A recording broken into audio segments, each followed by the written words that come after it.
Heart failure. Wow, that name alone can be really scary, can it?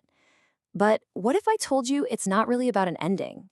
What if it's about a new beginning, a chance to take control of your health? Well, in this explainer, we're going to do just that. We're going to replace fear with facts and show you exactly how. So, first things first, let's just clear the air about that name. When you hear the words heart failure, it's so easy for your mind to jump to the worst case scenario, that your heart has stopped or is about to. But that's not what it means at all. Really, it just means your heart muscle has gotten a bit weaker and, it needs some support to do its job. It's not a stop sign, it's a call to action. Okay, so to really support the heart, we have to start with the basics. What exactly is heart failure? Let's get into it. I want you to think of your heart as this amazing, powerful pump. Now, with heart failure, that pump is absolutely still working, but it's just not as strong as it used to be. It's a chronic, long-term condition where the heart is kind of struggling to send enough of that oxygen-rich blood out to the rest of your body. And when that pump isn't working at full strength, your body starts sending out some pretty clear signals. You might start to notice things like getting short of breath more easily, or feeling just wiped out. Or maybe you see some swelling in your legs and feet. A lot of this is because fluid can start to back up in the system when the heart can't move it around as efficiently. These are really important clues your body's giving you. So, all these symptoms, they bring up a really important question. Why does the heart muscle get weaker in the first place? Let's dig in and investigate the why. And when we look at the main drivers, wow, a really clear picture emerges. The two biggest players here, by a long shot, are coronary artery disease and high blood pressure. I mean, just think about it. For years, these conditions can force the heart to work way harder than it's supposed to, putting all this extra strain on the muscle. It's such a powerful reminder that managing these conditions is one of the best ways to protect your heart. And what puts us at risk for those conditions? Well, a lot of these factors are probably going to look familiar. They're related to our lifestyle. Things like smoking, what we eat, and how much we move. They all play a huge role. But you know what? That's actually the good news here, because these are things that we have a significant amount of control over. Okay, now let's talk about the awesome tools we have to fight back and support the heart. Modern medicine has an incredible range of treatments, all designed to make the heart's job easier and, most importantly, improve your quality of life. Treatment isn't a one-size-fits-all kind of deal. It's more like a journey. It usually starts with the fundamentals, right? Those lifestyle adjustments we talked about, plus some key medications.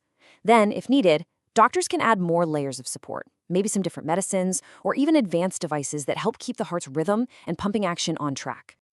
And this is what's so cool. These medications, they work together like a highly trained pit crew for your heart. You've got things like ACE inhibitors that relax the pipes, your blood vessels, which lowers blood pressure. Then you have beta blockers, which kind of ease off the engine by slowing the heart rate to reduce its workload.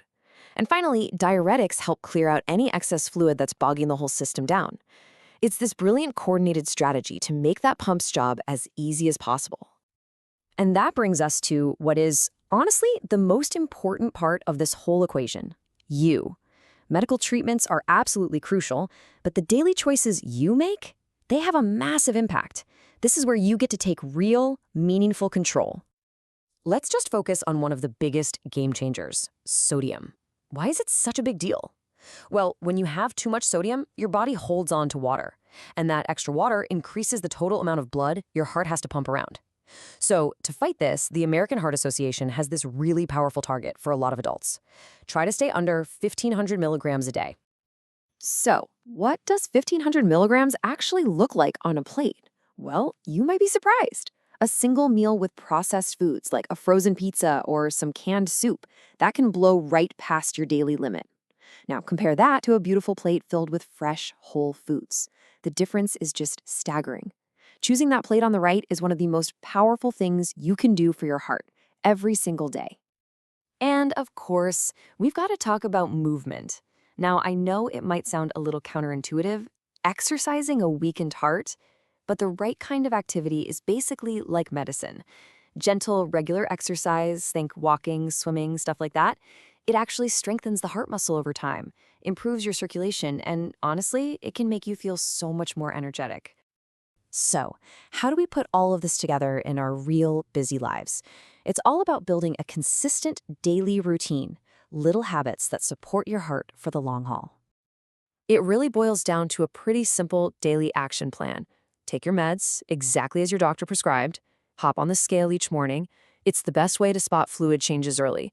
Just pay attention to your body and how you're feeling. And of course, stay connected with your healthcare team. These habits right here are the foundation for living well. And please remember, you don't have to do any of this alone. I love this quote. It really captures the whole spirit of moving forward. Programs like cardiac rehab or patient support groups, they give you expert guidance and a community of people who actually get what you're going through. They are fantastic resources for building that healthier future for your heart. So, we'll leave you with this one question. This isn't about changing everything overnight. That's just overwhelming. It's about starting somewhere, right? Maybe it's just choosing a lower sodium option for dinner tonight. Or maybe it's going for a 10-minute walk. Or just picking up the phone to make that doctor's appointment. So what's the one small, positive step you can take today?